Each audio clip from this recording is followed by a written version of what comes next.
93.5 red FM पे New York radio festival 2015 का best innovation and best narration category में awarded show एक कहानी ऐसी भी सीजन 3 प्रवीण के साथ।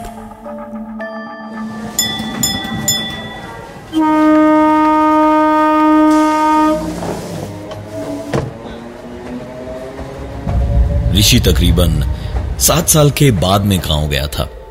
मामा जी से मिलके बहुत ही खुश था। गांव के अड़ियल और कच्चे रास्तों पर ऋषि के मामा जी की जीप फर्राटे से चल रही थी। इस रात के वक्त रास्ते भर बातें करते करते घर पहुंचकर खा पी के बैठ के मामा जी ने ऋषि को गांव की एक से बढ़कर एक कहानियां सुनाई। लेकिन एक कहानी थी जिसने ऋषि का सिर्फ ध्यान ही अपनी ओर नहीं खींचा, बल्कि उसे सोचने पर मजबूर कर दिया कि वो खुद जाकर देखे। वो बात थी मामा जी के घर से 5 मिनट की दूरी पर नदी के उस पार एक लाइब्रेरी की, जो करीबन 30 सालों से बंद थी, क्योंकि वहां भूतों का डेरा था। हो ना हो, कुछ तो गड़बड़ जरूर है वहां। ऋषि के दिमाग में यही चल रहा था, क्योंकि भूत प्रेतों पे रत्ती भर भी विश्वास नहीं था उसे। जब सब लोग आराम से सो रहे थे, उस वक्त ऋषि रात 1 बजे का अलार्म लगा के सो रहा था कि अलार्म बजते ही उठेगा और वहां उस लाइब्रेरी में रात के अंधेरे में जाके सच क्या है वो देखेगा। ठीक 1 बजे मोबाइल की घंटी का अलार्म बजा और ऋषि आंखें मलता हुआ उठा। और उसके बाद चुपचाप छुपता छुपाता सबसे बचता हुआ ऋषि नदी के पास पहुंचा तो हल्की हल्की नदी की बहती हवा और पानी की हल्की आवाजों के साथ मिलके झिंगुरों और सारे जानवरों की आवाजें माहौल की खूबसूरती में डर को शरबत में चीनी की तरह खोल रही थी। देख के लगना तो बहुत अच्छा चाहिए था, लेकिन उल्लुओं और सियारों की आवाजें पूरे माहौल को बेहद डरावना बनाए हुए थी। ऋषि सोच ही रहा था कि उस पार कैसे जाएगा, जब एक आवाज ने उसके सवाल का जवाब दे दिया। ऋषि ने देखा तो अंधेरे में एक नाव वाला खैनी हथेली से अपने दांतों के बीच रखता हुआ बोला, क्या हुआ बाबूजी, नदी पार करी हो का? हम पार करा दें? ऋषि ने जवाब दिया, हाँ हाँ, जाने के लिए तो आए हैं। नदी पार उस भूतिया लाइब्रेरी में जाना है, चलोगे? नाव वाले ने मुस्कुराकर ऋषि को बैठने का इशारा किया और नाव चल पड़ी। पूरे माहौल में अब ढेर सारी डरावनी आवाजों के साथ नाव की पतवारों की आवाजें भी गूंज रही थी। कुछ आगे नाव पहुंची तो ऋषि ने पानी में हाथ डाला और लहरों में हाथ चलाया ही था जब नाव वाले ने कहा, अरे बाबूजी, ऐसे माहौल में फिल्मी ना बनिए। भूत प्रेतों का इलाका है, कहीं कोई हाथ पकड़ के पानी में न खींच ले। ऋषि जोर से हंसा और बोला, अरे हाथ पकड़ के अंदर पानी में खींच लेगा? तुम गांव वाले ना किसी भी बकवास को मान लेते हो, हा? लेकिन ज्यादा देर तक ऋषि की हंसी टिकी नहीं। सचमुच उसका हाथ पकड़ के किसी ने खींचा और वो पानी के अंदर उस छोटे से तालाब में डूबने लगा। और आखिरकार आखिरकार हाँफता हुआ ऋषि अपनी नींद से जागा तो देखा घड़ी में टाइम 12:55 का हुआ था। ऋषि ने अलार्म ऑफ किया और उठ के हाथ मुंह धोकर चुपके से कमरे से बाहर निकलकर उस नदी की ओर जाना शुरू किया। तकरीबन 5 मिनट चल के ही ऋषि वहां पहुंच भी गया। बिल्कुल वैसा ही माहौल जैसा थोड़ी देर पहले सपने में देखा था। और एक आवाज और आई। ऋषि ने देखा तो उसकी आंखें पथरा सी गईं, क्योंकि उसके सामने वही नाव वाला खड़ा था जो उसे अभी अभी सपने में दिखा था। और उस नाव वाले ने कहा, क्या हुआ बाबूजी, नदी पार करी हो का? हम पार करा दें? ऋषि ने खुद को समझाया, यह सब कुछ बस एक इत्तेफाक है, और नाव वाले को जाने से मना करके नदी के किनारे किनारे कच्ची पगडंडी पे चलने लगा उसी लाइब्रेरी की ओर। ऋषि के बढ़ते हुए कदमों के साथ साथ उसे पतवार के चलने की आवाजें भी सुनाई दे रही थी, लेकिन अंधेरे में कुछ भी दिखाई नहीं दे रहा था। कुछ दूर चलने पर ऋषि को लकड़ी का एक कच्चा सा पुल दिखाई दिया। ऋषि रुका तो पतवार की आवाज भी रुक गई। नदी पार करने के लिए जरूर इसी पर से छोटी गाड़ियां, साइकिल और पैदल लोग नदी के उस पार जाया करते होंगे। ऋषि पुलिया पार करने को आगे बढ़ा तो पतवार की आवाजें फिर पीछे पीछे सुनाई देने लगी। पुल के बीचों बीच जहां झूलते हुए पुल काफी नीचे तक आ गए थे, वहां से आती हुई पतवार की आवाज को देखने के लिए ऋषि थोड़ा सा झुका ही था जब देखे हुए सपने का एक और हिस्सा सच हो गया और ऋषि को किसी ने पीछे से ऐसा धक्का दिया कि वो सीधा पुल से नीचे नदी में गिर गया और डूबने लगा। कोशिश ज्यादा नहीं करनी पड़ी, क्योंकि वही नाव वाला किस्मत से वहां पहुंचा और ऋषि को बचा के न सिर्फ बाहर निकाल लाया, बल्कि उसे नदी पार कराकर लाइब्रेरी के पास उतारा भी। ऋषि उन्हीं गीले कपड़ों में लाइब्रेरी की ओर चल दिया। पता नहीं क्या सनक उसके सर पे सवार थी। चलते चलते थोड़ी ही दूरी पर अंधेरे में किसी बड़े से पुराने डरावनी महल जैसी वो लाइब्रेरी एक मैदान के कोने में थी। आसपास दूर दूर तक सिर्फ मैदान और खेत ही थे, जैसे कोई रहना नहीं चाहता हो वहां। ऋषि ने ध्यान से देखा तो एक टूटी हुई खिड़की उसे दिखाई दी। उसी टूटी खिड़की से किसी तरह अंदर घुसा।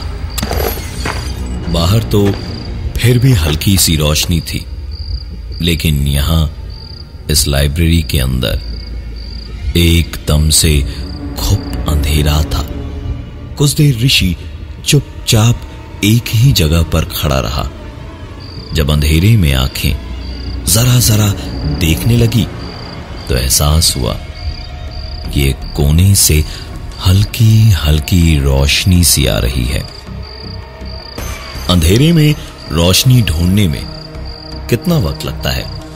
ऋषि तुरंत उस दरवाजे तक पहुंच गया जहां से रोशनी आ रही थी और देखा एक कमरे में जहां अंदर लाइट जल रही थी, उसके दीमकों के कुतरे हुए दरवाजे के एक छेद से रोशनी के किरण बाहर आ रही थी। ऋषि ने उस छेद से अंदर की ओर झांका तो देखा पूरा कमरा जगमगा रहा था रोशनी में। और इससे पहले कि ऋषि कुछ और कर पाता, एक हाथ ने आकर उस छेद को और उससे आती उस रोशनी को ढक दिया। ऋषि तुरंत समझ गया कि इस कमरे में जो भी है उसी की वजह से ऐसी अफवाहें फैल रही हैं। दरवाजा बहुत ही बुरे हाल में था। दीमकों ने कुतर कुतर के उसे बिल्कुल भुरभुरा सा, किसी बिखर जाने वाले कांच के टुकड़े जैसा बना रखा था। ऋषि ने आधी ही ताकत लगाकर एक लात मारी तो दरवाजा बिल्कुल टूट के न सिर्फ गिरा बल्कि सचमुच बिखर के फर्श पे फैल गया। दरवाजे के ऐसे बिखरने से सालों से जमी हुई धूल और कुतरी हुई लकड़ी का हवा में फैला हुआ बुरादा थोड़ी देर में छटा और इससे ऋषि का खांसना रुका तो उसने अपने सामने देखा।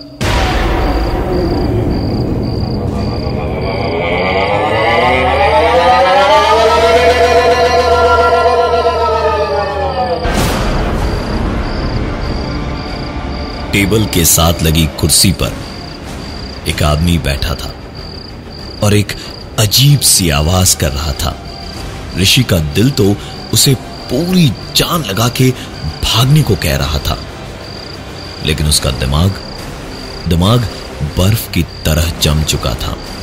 सोच नहीं पा रहा था। चाहता तो था कि वहां से भागे, लेकिन वो अपनी जगह से हिल भी नहीं पा रहा था। ऋषि वहीं जमे हुए देख रहा था कि वो आदमी कुर्सी से उठा और एक के बाद एक कदम बढ़ाता हुआ ऋषि की ओर आने लगा। उसकी वो अजीब सी आवाज बढ़ती जा रही थी।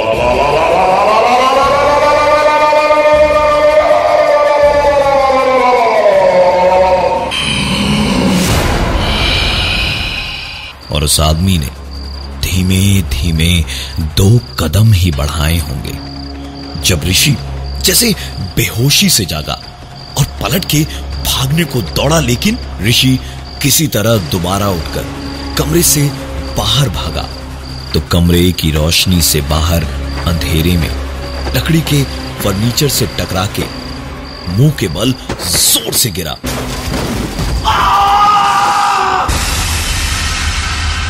बहुत तेज चोट लगी थी ऋषि को।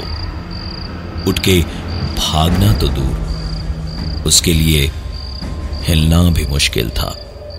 सर पे बहुत ज्यादा जोर की चोट लगी थी, पर इस वक्त जान पे भी बनी हुई थी।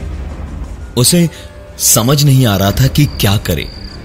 तभी अंधेरे में नजर गई एक कोने पे, जहां कुछ फर्नीचर्स ऐसे रखे थे जिसके पीछे आराम से छुपकर ऋषि बैठ सकता था।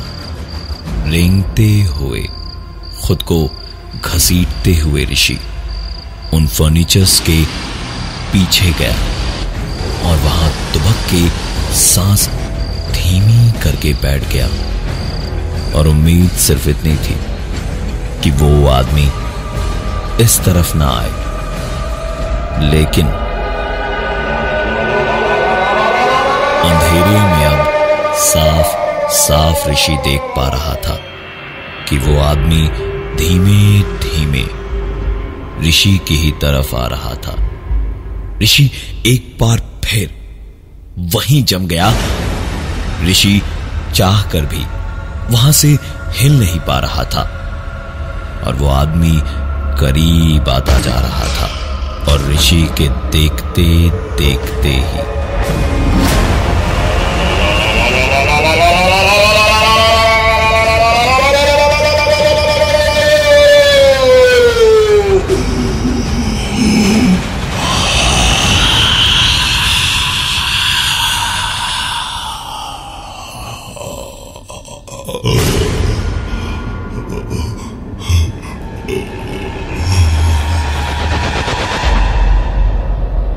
वो आदमी ऋषि का गला पकड़े हुए उसकी आंखों में आंखें डाल के जिस कदर देख रहा था, ऋषि की आंखों के सामने अंधेरा छाता जा रहा था और धीमे धीमे ऋषि बेहोश हो चुका था।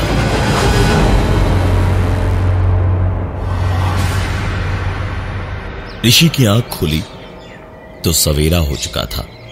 उस अंधेरी लाइब्रेरी को दिन में ऋषि ने देखा तो अपनी आंखों से उसने हर एक कोने में धूल की एक मोटी परत देखी।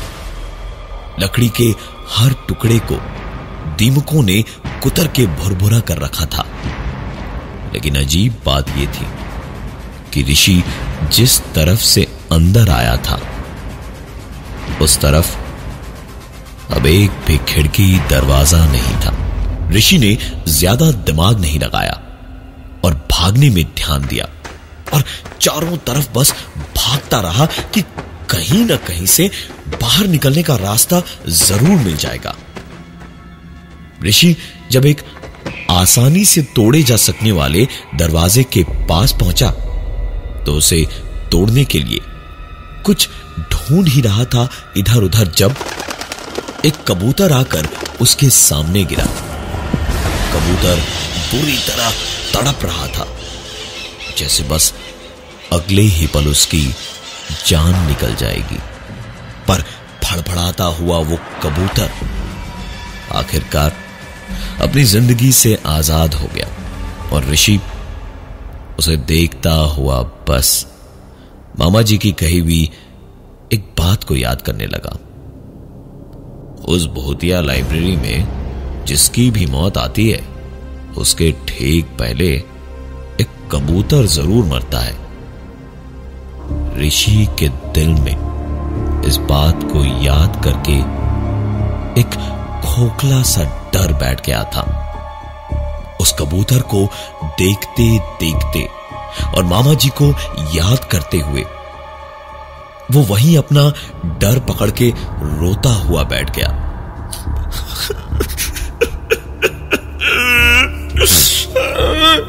कितनी बड़ी गलती हो गई मुझसे। लेकिन कुछ ही देर में खुद को संभाला और उठ के बस उस जर्जर हो चुके दरवाजे को तोड़ने ही वाला था जब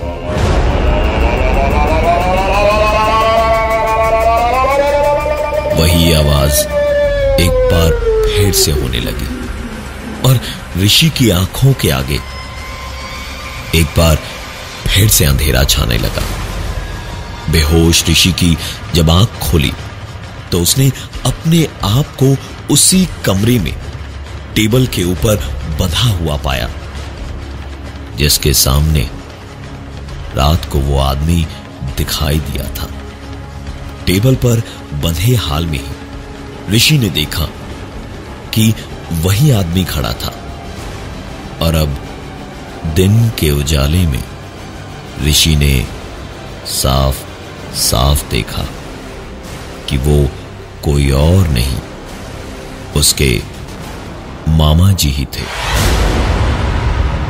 ऋषि के मामा जी उन लोगों में से थे जो समाज के रूढ़िवाद का शिकार हुए थे। उन्होंने शादी नहीं की थी क्योंकि उनकी सोच इस देश के शहरों में भी ना मानी जाती तो उस छोटे से गांव में कैसे कोई मान लेता। वो समलैंगिक थे। इस बंद पड़ी लाइब्रेरी को खुलवाने की बड़ी कोशिशें की थी उन्होंने कि गांव के बच्चों का भला हो, लेकिन कोई फायदा नहीं हुआ। और ऊपर से जब गांव वालों ने उन्हें एक लड़के के साथ देख लिया तो उस लड़के के साथ वो भाग के इसी लाइब्रेरी में छुपने आए और यहीं से बाहर घसीट के उन्हें जानवरों की तरह गांव वालों ने इतना मारा कि उन्होंने वहीं दम तोड़ दिया था। उनकी लाश वहीं सड़ती रही और चील, कौवों और सियारों ने उनका क्रियाक्रम होने लायक भी लाश को न छोड़ा। बंधे हाल में ही ऋषि को एक आवाज उसके कानों में सुनाई दी। दुनिया वालों ने तो क्या, घर वालों तक ने मुझे नहीं समझा कभी। मेरे बारे में पता चलने के बाद तेरी मां ने तुझे भी मुझसे दूर रखा। मैं किसी को नहीं छोड़ूंगा। किसी ने मुझे नहीं समझा तो मैं भी किसी को नहीं समझूंगा।